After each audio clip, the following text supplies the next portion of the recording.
Cut money के लिए ये लोग फर्जी आवास योजना लेकर आए। गोड्डा में जेजेएम कांग्रेस पर बरसे पीएम मोदी। प्रधानमंत्री गोड्डा में कहा कि यहाँ जिस नेता के घर से नोटों के पहाड़ मिले उसके परिवार के सदस्य को इन्होंने टिकट दे दिया है। ये आपके घाव पर नमक छिड़कने का काम किया गया है।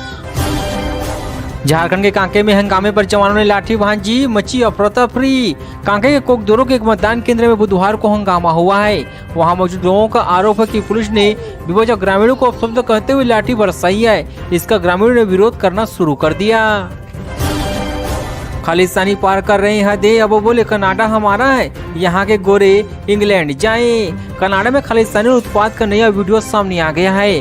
वीडियो में जुलूस के दौरान खालिस्तानियों को स्थानीय लोगों को वापस जाने की बात करते हुए सुन सकते हैं। हाई कोर्ट ने 199 लोगों को दी SC/ST एक्ट से राहत, 98 को मिली थी उम्र कैद की सजा। अदालत ने इस आधार पर राहत दी कि यह मामला 10 साल पुराना है, लेकिन दोषी ठहर गए इन लोगों ने केस पर असर डालने वाली कोई हरकत नहीं की है।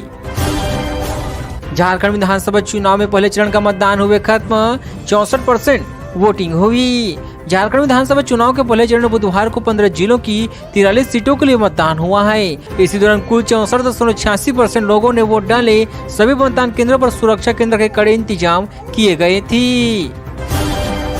झारखंड के तामड़ में नदी के नक्सली भय मतदाताओं में जमकर डाले वोट। झारखंड के तामड़ विधानसभा क्षेत्र में बुधवार की शाम 5 बजे तक लगभग 74.5% मतदान हुआ है। मतदान को लेकर मतदाताओं में उत्साह देखने को मिला। इसी दौरान महिलाओं ने जमकर मतदान किया है।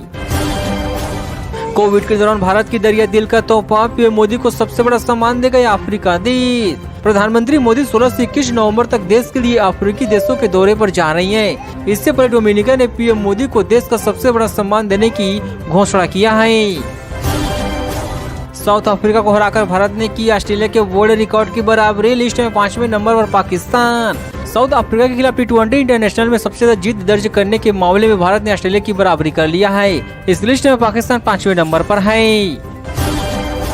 अब शरद पवार ने अजीत पवार को नए दांव से चौंकाया। 3 सीटों पर 3 नेता तोड़ बढ़ाई टेंशन। महाराष्ट्र विधानसभा चुनाव अब लगभग आखिरी दौर में आ गया है। प्रचार में 5 दिन का ही वक्त बचा हुआ है और उससे पहले शरद पवार ने बड़ा मास्टर स्ट्रोक खेल खेला है।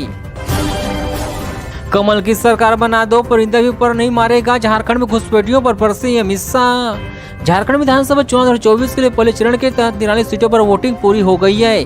फेज नंबर 1 में कुल 66.51% मतदान हुआ है। समझदारी से बच गए झारखंडी लड़के के 11 लाख रुपए, पुलिस के नाम पर ठगी की साजिश नाकाम। युवक ने साइबर थाने में बताया कि खुद को महाराष्ट्र पुलिस बताने वाले उसने कहा कि ये दोनों दिनों के अंदर गिरफ्तार कर लिया जाएगा। युवक घबरा कर गया और बिना सोचे समझे रुपए देने के लिए तैयार हो गया। झारखंड में पकड़ी गई बांग्लादेशी लड़कियों से कराया जाता था देह व्यापार, दलालों को मिली थी मोटी रकम। ईडी ने जांच में पाया कि दोनों बांग्लादेशी रानी मंडल और समरी चौधरी बांग्लादेशी दलालों से संपर्क करते थे। देह व्यापार के लिए बांग्लादेशी दलाल वहां की लड़कियों को अवैध तरीके से भारत में घुसपैठ कराते थे। झारखंड में चुनाव 1-2% मतदान का अंतर किसी पक्ष पर बिगड़ सकता है। केवल पहले चरण के आंकड़े। झारखंड चुनाव के पहले चरण का मतदान बुधवार को संपन्न हो चुका है। मतदान की समाप्ति के बाद चुनाव आयोग ने देर शाम तक जो आंकड़े जारी किए उसके अनुसार मतदान में 1.5 से 2% की वृद्धि हुई है। झारखंड चुनाव के पहले फेज में शहरों पर गांव भारी, रांची में सबसे कम वोटिंग। झारखंड विधानसभा चुनाव के पहले चरण का मतदान बुधवार को संपन्न हो गया। चुनाव आयोग की ओर से रात 12:30 बजे तक प्राप्त अपडेट के अनुसार 15 जिलों की 43 सीटों पर 66.51% मतदान हुआ है। झारखंड में पहले चरण के लिए 43 सीटों पर हुआ मतदान। जानिए कहां हुई सबसे ज्यादा वोटिंग। पहले चरण के चुनाव में कुल 1.37 लाख करोड़ मतदाताओं में से पुरुष मतदान की संख्या 68.73 लाख है। महिला मतदान की संख्या 68.36 लाख थी। थर्ड जेंडर के मतदाताओं की संख्या 303 थी।